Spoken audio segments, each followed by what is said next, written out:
तर बाहेर निघाल्यानंतर पुढे तो म्हटला, बाहेर गेलात की तुम्हाला घेण्यासाठी तिथे गाडी उभी आहे. अच्छा. अरे बोललो, चला निदान तिथे तरी गाडी आहे. हम्म. तिथे गेल्यानंतर उभे राहिलो आम्ही आणि वाट बघतोय की गाडीची येईल, कुठेतरी कोणतरी बघेल, हॉर्न मारेल, लाईट मारेल. हम्म. समोरून चालत कंदील घेऊन एक माणूस आला. तो म्हणला, तुम्हाला घेण्यासाठी गाडी पुढे उभी आहे बाहेर. हम्म. तर जसं आम्ही बाहेर उड्या मारायला तर म्हणला, हो साहेब उतरू नका तुम्ही खाली. हम्म. हे बिथरलेत म्हणजे पुढे कुठेतरी साप अजगर असं काहीतरी असणार. अच्छा. मग तसं त्यांनी ते लाईटीमध्ये बघितल्यानंतर त्याच्या लालटेन मध्ये उतरून तो पुढे गेला, आम्हाला बसायला सांगितलं. तर बघते तर खरंच की बाबा साप होते.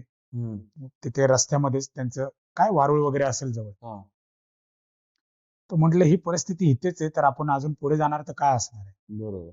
जाता जाता रस्त्याने की बाबा वेगवेगळ्या श्वापदांचे आवाज, आता ते कुठले असतील काय असतील काहीच माहित नाही. आम्ही दोघेही घाबरलोय. पोहोचू की नाही पोहोचू.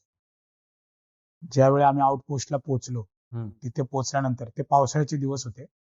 रोडनी का घेऊन आले नाही की ते रोड पूर्ण कच्चा आणि त्या प्रत्येक रोडला आहे ना ओढा आणि नाले, नदी, छोट्या नदींचा छोटा प्रवाह हे पास होतात. मग ते ओव्हरफ्लो होतात वरून, गाड्या पास होत नाही, रोडच्या वरून वाहतात. आणि ते व्हायला लागले पावसामध्ये की महिनाभर गाड्या येऊ शकत नाही तिकडे. अच्छा. अशा प्रकारे जेव्हा आम्हाला तिथे आउटपोस्टला सोडल्यानंतर आम्हाला जेव्हा ब्रीफिंग झाली तिथल्या लोकल पोलिसांची, की म्हणलं जेवढं हत्यार मिशन तुमच्याकडे आहे, भविष्यात जर पावसाळा चालू असताना काही हल्ला झाला, काही झालं, तर तुम्हाला जे हत्यार अॅम्युनिशन तुमच्याकडे आहेत तेच पुरवायचे, त्याच्यामध्येच तुम्हाला लढायचंय.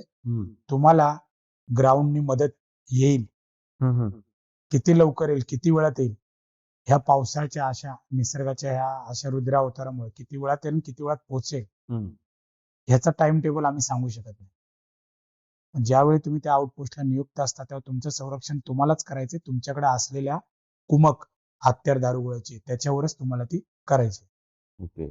तर हा जो प्रवासाचा तिथल्या थ्रिल अनुभव होता आमचा. आणि दुसरा तिथला हॉरर अनुभव असा होता की आम्ही एक दिवशी लवकर जंगलामध्ये लाकडं आणण्यासाठी, जे जेवण बनवण्यासाठी चुलीसाठी लाकडं लागतात, त्यासाठी एक टीम आम्ही घेऊन गेलो. तर टीम असते तर ते हत्यारं सोबत घेऊनच असतात. नाही, सकाळी लवकर उजाडल्या. पण जेव्हा जंगलामध्ये एंट्री करतो ना, तर जंगलामध्ये सूर्यकिरण पोहोचत नाही, अंधार असतो, दाट जंगलामध्ये बऱ्यापैकी अंधार असतो. आपल्याला संध्याकाळ झाल्यासारखं पुसट दिसत. अच्छा. तर आम्ही लाकडं गोळा करताना साप, विंचू, इंगळ्या आपण जे इथे बघतो ते इंगळी एवढीच, साप जास्तीत जास्त वेगळे, किंवा ते आपण म्हणतो ना गोम, अंगठ्याच्या जाडी एवढ्या गोम. इंगळी म्हणजे पंजामध्ये मावणार नाही एवढ्या इंगळ्या, विंचू, साप हे तर आहेच. पण त्या जंगलामध्ये ना काहीतरी वेगळंच एनर्जी असते, ती आम्हाला तिथे जाणवायची. आम्ही लाकडं गोळा, डीप जंगलामध्ये गेलो, लाकडं वगैरे गोळा केले, सोबत आणलेली चपाती बरोबर चटणी वगैरे शेंगदाण्याची बनवली, तिथे आम्ही खात बसलो. तर आम्हाला किंचाळलेला आवाज, बाई किंचाळ, हा महिलेसारखाच होता, किंचाळल्यासारखा आवाज आला. म्हणून आम्ही पटकन तिथे गेलो, बघतोय, सर्च करतोय, तर काय नाही. जेव्हा आम्ही चालत पुन्हा निघालो तर पाठीमागून जी सुकलेली पानं पडलेली असतात, आम्ही तर चालतोय, आमची टीम आहे, पण पाठीमागून येणारा वेगळा आवाज असतो, चालण्याचा आवाज जाणवतो. आम्ही मागे कोणतरी चालते, जो एकमेकाला सांगतोय मागे बघतोय तरी कोण नाही. आम्ही तर जंगलामधून जेव्हा असं जंगल संपते आणि ग्राउंड चालू होते की आता आपण उजेडात येतो, तिथे उजेडामध्ये जेव्हा आम्ही आलो आणि त्यानंतर पुन्हा एकदा किंचाळण्याचा आवाज आला, अंगावर एवढा मोठा काटा आला, सगळे घाबरले. जे आहे ते घेऊन जेवढ्या स्पीडनी निघता येईल पटापट आम्ही निघालो आणि आमच्या आउटपोस्टला पोहोचलो. हा आमच्यासाठी भयावह हॉरर म्हणता येईल, आणि जो प्रवासात आम्ही बोटीतून केला आणि आउटपोस्टला थ्रिलर, हे 2 अनुभव आहेत. अरे बाप. तसं बघायला गेलं तर अजून पण असे बरेचसे लोक, आता हा तरी तुम्हाला आलेला आहे, तिथे एवढ्या वर्षापासून तिथे ड्युटीत आले, तर बऱ्याचशा लोकांकडे अजून तिकडची काही त्यांची मनोगत वेगळी असतील. बरोबर.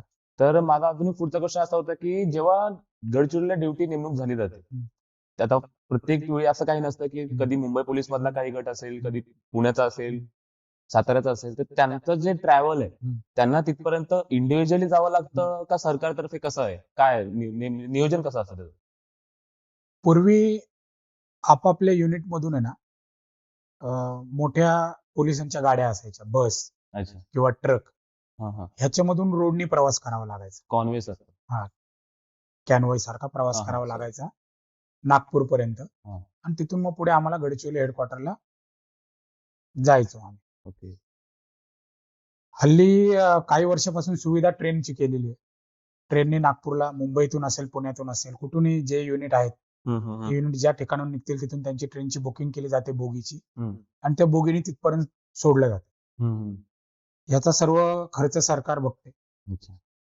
आणि तिथे गेल्यानंतर आम्हाला हेडक्वार्टरला थांबवलं जातं आणि हेडक्वार्टर मधून पुन्हा कॅनवॉय असतात, आमच्या गाड्या असतात. त्या आउटपोस्टच्या जवळपास जिथपर्यंत जाता येईल तिथपर्यंत. काही ठिकाणी आउटपोस्ट पर्यंत गाड्या पोहोचतात, काही ठिकाणी आउटपोस्ट पर्यंत गाड्या जात नाहीत. मग कुठे नदी क्रॉस करून जावं लागतं, कुठे चालत जावं लागतं. अच्छा. टीम घेऊन चालायचं, टप्प्याटप्प्याने एवढी टीम हे पुढे चालेल, एवढी टीम ही मागे चालेल, तेवढी टीम पुढे चालेल. अशा प्रकारे आम्हाला तो प्रवास करावा लागतो. आणि मग त्या ठिकाणी जेव्हा आम्ही जातो जाण्यासाठी, तर आमच्या बरोबर आमचं एक बेडिंग असतं, बिछाना. अच्छा. त्यामध्ये लागणाऱ्या सर्व प्रकारच्या गोष्टी, म्हणजे उशीपासून ते कांबळपासून, चादरीपासून, बेडशिटीपासून, मच्छरदाणीपर्यंत. आणि एक आमची ट्रंक असते, त्यामध्ये आपल्याला लागणाऱ्या रोजच्या दैनंदिन वस्तू आणि आपले कपडे वगैरे सर्व. अच्छा. या सर्व गोष्टी घेऊन जातो. त्यासोबत आम्ही सुकं राशन, म्हणजे जे आपल्याला कधीही भूक लागली तर खाता येईल अशा प्रकारचा सुका मेवा, सुका खाऊ, असा तो सोबत भरून आम्हाला तो प्रवास करावा लागतो.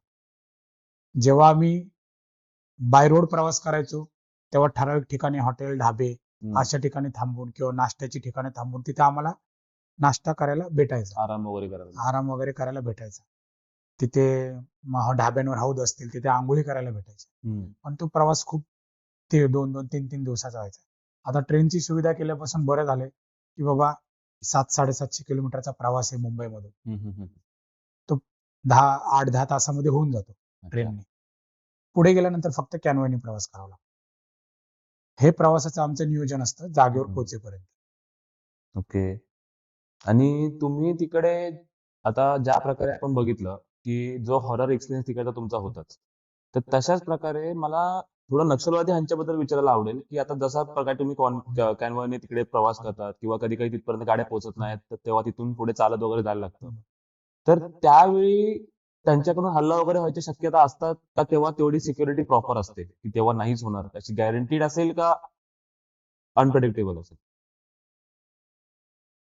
कसं आहे माहितीये का, जेव्हा कुठल्या आउटपोस्टला पोलीस फोर्स पोहोचवायचा आहे किंवा संरक्षण फोर्स पोहोचवायचा आहे, त्याच्यासाठी प्रिपरेशन अगोदरपासून केलेलं असतं. अच्छा. सुरक्षेसंबंधित लागणाऱ्या ज्या ज्या गोष्टी आहेत त्या सर्व केलेल्या असतात. तरी सुद्धा त्यातून हल्ला होण्याची शक्यता नाकारता येत नाही.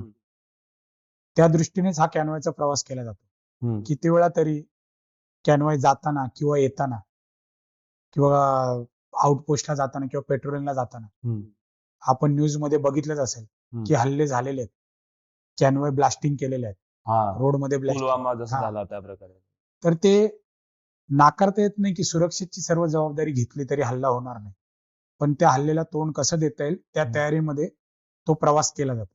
म्हणजे तो प्रवास करतानाच आपले जेवढे पण जे हे असतील कर्मचारी असतील ते आर्म सोबतच असतात. आर्म अम्युनिशन लोडेड असतात आणि त्या दिशेने तसा प्रवास केला जातो. त्या तजवीज करूनच प्रवास केला जातो. पण तो प्रवास करायच्या अगोदर पण बरेच पेट्रोलिंग होऊन त्या रोडची सुरक्षितता केलेली असते. तरी सुद्धा मी म्हटलं ना की नक्षलवादी हा जनसामान्यासारखाच असतो. मग तो तिथला गावकरी आहे की नक्षलवादी हे ओळखता येत नाही जोपर्यंत तो हल्ला करत, जोपर्यंत तो खायला करत नाही. बरोबर. त्यामुळे हल्ल्याची शक्यता ही 100% नाकारता येत नाही. आणि 100% सुरक्षेची शक्यता पण धरली जात नाही. त्यामुळे हल्ला होऊ शकतो किंवा नाही होऊ शकत ह्या धारणेनेच हा प्रवास केला जातो.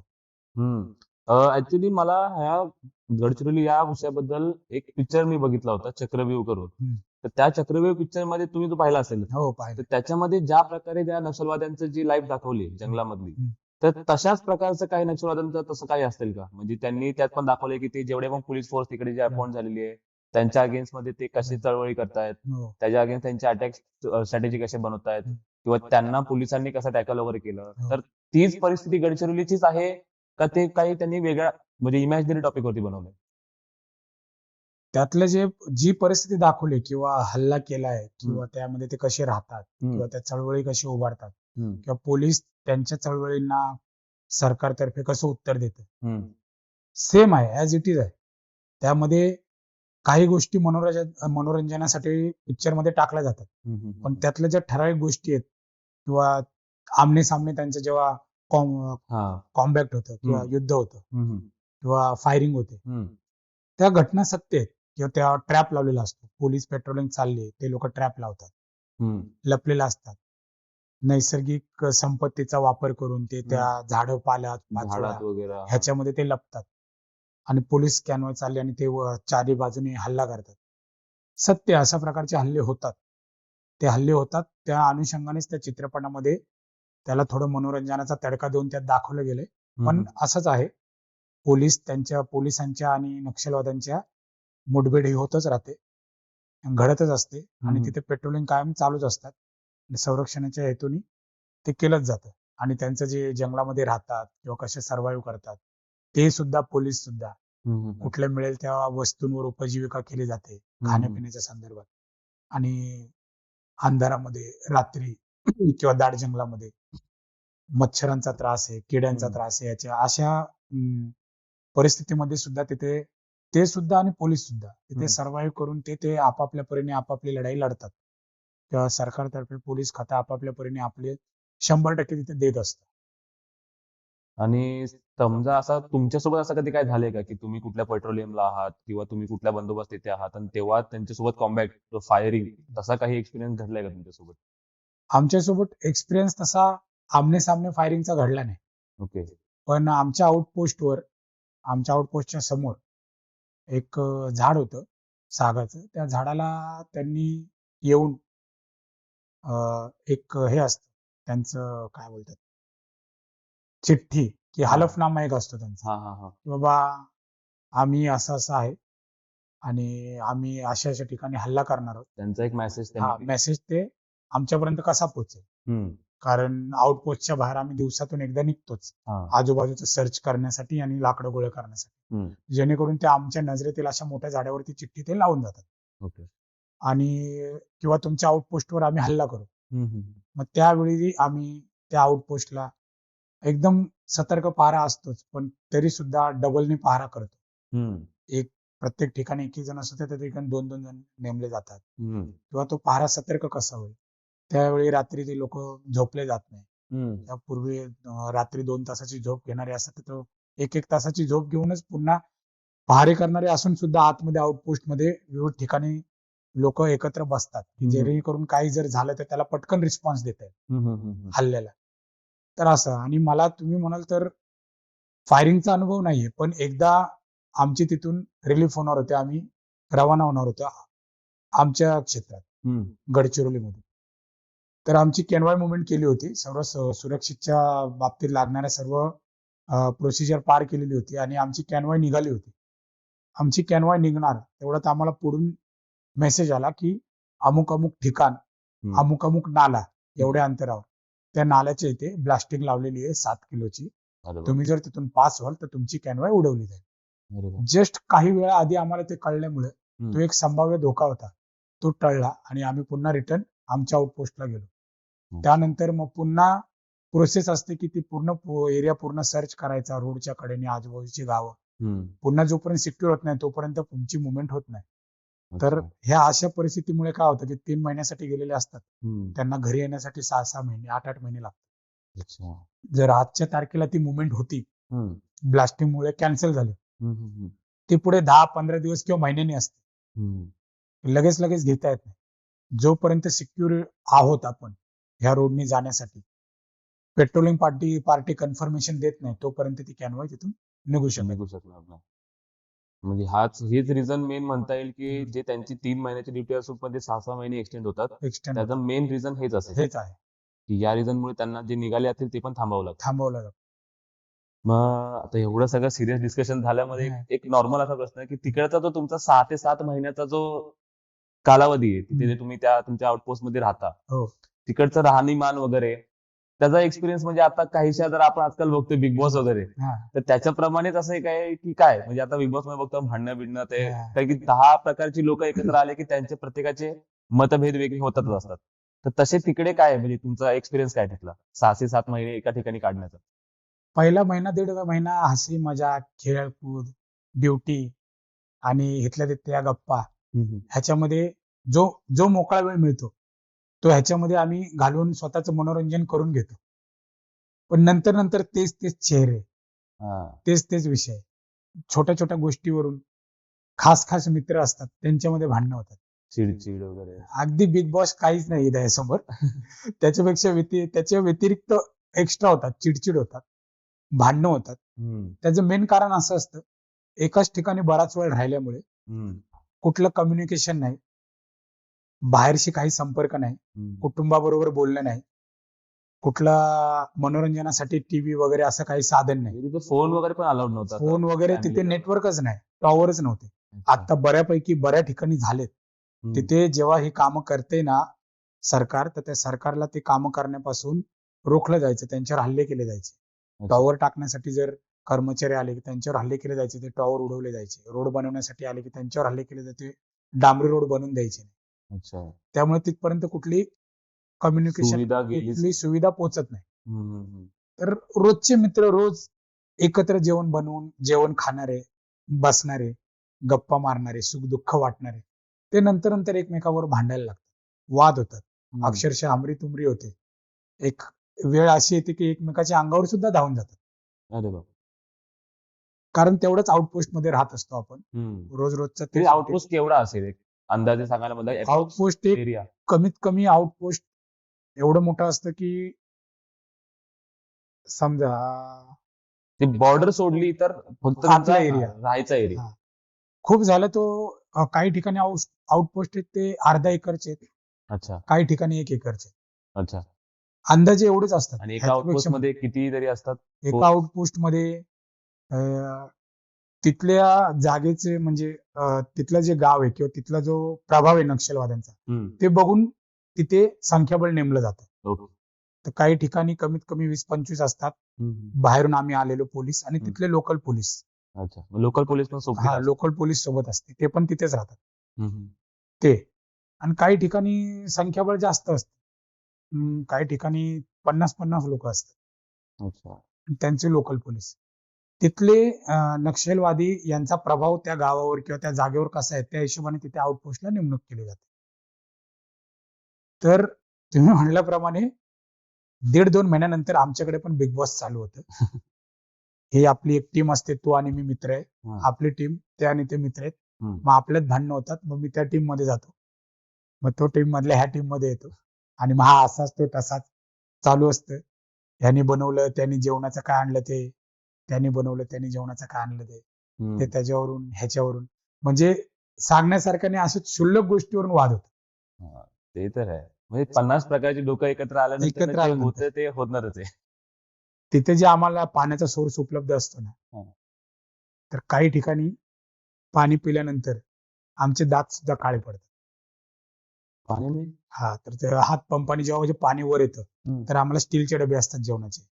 आम्हाला सांगतानाच सांगितलं असतं की पाणी डायरेक्ट पिऊ नका, पाणी स्टोर करा, नंतर प्या. जेव्हा ते डबे उघडले जातात 1 तासाने 2 तासाने, तर त्या डब्याच्या खाली काही पाण्याचे सोर्स आहेत. म्हणजे मी बऱ्याच ठिकाणी वेगवेगळ्या ठिकाणी ड्युट्या केल्या, तिथलं सांगतो. वाळू जमा झालेली असते. अच्छा. काही ठिकाणी मी ड्युट्या गेल्या, तिथलं पाणी जर घेतलं हात पंपने आणि ते स्टोअर करून ठेवलं, त्यानंतर जेव्हा पितो आपण, तर त्या खाली पांढरं जमा झालेलं असतं, तो गंधक असतो. पांढरं चुनखडीसारखा प्रकार जमा झालेला असतो, त्याला त्याचा वास येतो गंधकासारखा त्या पाण्याला. काही ठिकाणी पाणी जमा करून ठेवतो स्टोअर डब्यांमध्ये, तर ते डबे आपण स्टोअर केल्यानंतर आपण जेव्हा एखादं ऑइल, काळं ऑइल जेव्हा पाण्यामध्ये टाकतो, त्यावरती त्याचा बिंदू राहतो आणि केसासारखं ते खाली जातं. तर तसे ऑइल मिश्रित प्रकार त्या पाण्यामध्ये मिळतात. मग ते अर्धा डबाच प्यायचा, अर्धा डबा फेकून द्यायचा. अरे बाप. एक शेवटला माझा हा एक तुम्हाला असा प्रश्न राहील की तुम्ही तिथे तुमचा जो एक्सपिरियन्स आहे, तुम्ही तिथे जेवढा पण टाइम स्पेंड केलाय, तर त्याच्यावरून तुम्हाला असं काय वाटतंय का, ते तुमचा मनोगत म्हणून की हा चेंज XYZ काही असेल की हा चेंज जर आला तर तिकडे जे अजून पण आता जे ड्युटी करतायत जे कर्मचारी आहेत त्यांना त्याचा फायदा खूप होऊ शकतो. तर असं तुम्हाला काही चेंज एक्सपेक्टेड आहे का, की जो अजून नाही झालाय पण तो जर झाला तर त्याचा खूप फायदा होईल?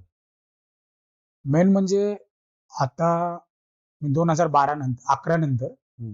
गडचिरोलीला गेलेलो नाहीये, कारण माझी मुंबई पोलिसला बदली झाली.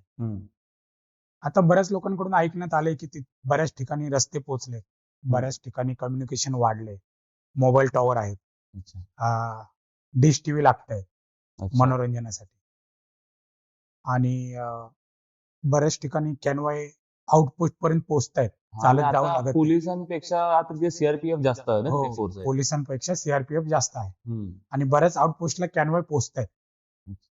माझं फक्त पोलीस म्हणून हे मत आहे की आपण नक्षलवाद्यांपासून सुरक्षेसाठी ज्या काही गोष्टी करतोय, सरकार त्यांच्या परीने विकास कामासाठी किंवा त्यांच्या जनजागृती होण्यासाठी ज्या काही गोष्टी करते, तर पोलिसांसाठी पण अशी सुविधा असली पाहिजे की जे इकडून जे बाहेरून तिथे गडचिरोलीमध्ये जे पोलीस बोलवले जातात, त्यांना ऍक्च्युली तिथले लोकल एरियाची माहिती नसते. कोण कसं आहे, काय, किंवा ही भौगोलिक रचना कशी आहे जंगलातली आहे. माझं फक्त असं मत आहे की गडचिरोलीमध्ये आहे ना, फक्त गडचिरोलीचा हा नक्षलवादी बंदोबस्त करता किंवा जंगलांमध्ये बंदोबस्त करता, विशेष भरती केली पाहिजे. अच्छा. विशेष फोर्सची भरती केली पाहिजे. की त्यांना फक्त आणि फक्त त्या कंडिशन त्या कंडिशन अकॉर्डिंग त्यांची भरती केली पाहिजे आणि त्यांची तिथे नियुक्ती केली पाहिजे. आणि आजूबाजूचे जिल्हा किंवा तिथले लोकल जे सुशिक्षित मुले आहेत, त्यांच्याकडून त्यांची जास्तीत जास्त भरती केली पाहिजे, जेणेकरून त्यांना तिथल्या भौगोलिक जागेचा, लोकल पब्लिक कोण कसं आहे, काय आहे, आधीपासून त्यांना आयडिया असते, माहिती असते. जसं मुंबई शहरमध्ये जे मुंबई पोलीस नोकरी करते, आपण म्हणतो मुंबई शहरमध्ये की मुंबई पोलीस 2 नंबरला आहे. मुंबई शहर पोलीस जेव्हा तिथे नोकरी करते त्या पोलीस स्टेशनला, त्यांची जी हद्द असते, तिथल्या लोकांबरोबर त्यांचं कम्युनिकेशन असतं. तिथे कोण कुठे राहतो, काय राहतो, ह्यातली बऱ्यापैकी माहिती असते. टिपर बोलता येईल. की तिथले त्यांचे खबरी असतात, ते सांगतात. मग त्यामुळे मुंबई पोलीसच्या एका पोलीस स्टेशनच्या हद्दीमध्ये जर कुठली घटना घडली, ती घडल्यानंतर काही असो, चोरी, दरोडा, खून, साधं मोबाईल चोरी, चेन चोरी पासून, तर त्याचा जेव्हा मागोवा घेते पोलीस, त्यावेळी त्यांना माहित असतं की आपल्याला कोणाला भेटायचंय, कोणाकडून चौकशी करायची, कसा पाठपुरावा करायचा आहे, आणि त्यामुळे त्या गोष्टींचा उलगडा लवकर होतो आणि त्या केस लवकर सॉल्व्ह होतात. बरोबर. असंच जर हेच टेक्निक जर आपण तिकडे वापरली, तुमचं जे म्हणणं आहे की जे नवीन फोर्स यायला पाहिजे, त्या फोर्स त्याच परिसरातले लोकांसाठी तो एक रोजगार पण उपलब्ध होईल, सरकारी रोजगार मिळेल त्यांना, आणि त्यांना तिकडे लहानाचे मोठे झाल्यामुळे तिकडचे कंडिशन्स, तिकडचं क्लायमेट, तिकडची जागा, या गोष्टींशी ते अगोदरपासून जुळलेले असतात. त्यामुळे त्यांना तिथे जी ड्युटी, जे चॅलेंजेस फेस बाहेरनं येणाऱ्यांना करायला लागतात, ते त्यांना थोडेसे कमी होतील. तिथली लोकल लँग्वेज, त्यांच्याशी पब्लिकशी कम्युनिकेशन, त्यांच्याबरोबर संबंध वाढवून कुठे काय घटना घडतात, घडायच्या अगोदर त्यांच्यापर्यंत ती माहिती पोहोचणार. जास्तीत जास्त तिथला फोर्स भरती करून तिथे अजून सोयी सुविधा उपलब्ध होतील, तिथली प्रगती होईल, विकास होईल, आणि तिथल्या जनतेला पण सुरक्षिततेची भावना, बाहेरून आलेला फोर्स आणि तिथली जनता, आणि लोकल मधले असलेला फोर्स आणि तिथली जनता, ह्याच्यामध्ये जी सुरक्षितची भावना आहे ती जास्त वाढीस लागेल. तर आजचं आपण डिस्कशन बरंच झालंय. ऍक्च्युली हा जो एपिसोड आहे, ही आपल्याला पूर्ण सिरीजच बनवायची आहे. तर ह्याच्यावरती मला अजून काही क्वेश्चन्स आहेत, ते आपण नक्की तुम्हाला विचारू. तुमच्या पण, जसं आपलं अगोदर बोलणं झालं होतं की तुमच्या मित्र परिवारामध्ये वगैरे असे काही तुमच्या आतमधले डिपार्टमेंट मधले लोक आहेत की ज्यांनी तुमच्यासोबत तिथे टाइम स्पेंड केलाय, त्यांना पण आपण थोडासा टाइम देऊ, त्यांची मनोगत कसे आहेत ते त्यांची घेऊ, त्यांना पण आपल्या चॅनलवरती आपण नक्की बोलवू. आणि मित्रांनो, अशाच व्हिडिओ आपण पुढे या सिरीज मध्ये काढणार आहोत. अजून गडचिरोली बद्दल म्हणलं तर बोलायला खूप आहे, किंवा विचारायला पण खूप आहे, किंवा असं प्रत्येक 2 ते 3 जणांना जरी, आता आज आपल्या सोबत कसं साळुंके साहेब आहेत, साळुंके साहेबांसारखे जर अजून एका दुसऱ्या आपण कर्मचाऱ्याला जाऊन विचारलं तर त्यांचे वैयक्तिक अनुभव वेगळे असणार आहेत. तर असेच आपल्याला अजून या गोष्टीबद्दल माहिती काढायची, कारण की मी जसा प्रकारे बघतोय तर आतापर्यंत गडचिरोली या टॉपिक वरती कुठल्या युट्यूब चॅनलवरती किंवा न्यूज चॅनलवरती कधी असं टॉपिक पुढे येऊन आणला गेला नाहीये, किंवा त्याबद्दल काही ओपनली बोललं गेलं नाहीये. तर हेच आपला प्रयत्न असणार आहे या सिरीज मध्ये, की अशाच ज्या काही गोष्टी आहेत, गडचिरोली हा एक मुद्दा झाला, असेच काही काही मुद्दे आहेत की ज्या गोष्टींबद्दल ओपनली पुढे येऊन बोललं जात नाही, ते मुद्दे आपण आपल्या या सिरीज मध्ये कव्हर करणार आहोत. तर त्यामुळे आपल्या या चॅनलला सबस्क्राईब करायला विसरू नका आणि बेल आयकॉन नक्की चालू करा, की जेणेकरून आपल्या पुढच्या या सिरीज मधल्या ज्या काही व्हिडिओ येतील त्या तुम्हाला वेळेत तुमच्या मोबाईलवरती त्याची नोटिफिकेशन येईल आणि तुम्ही ते बघू शकाल. थँक्यू.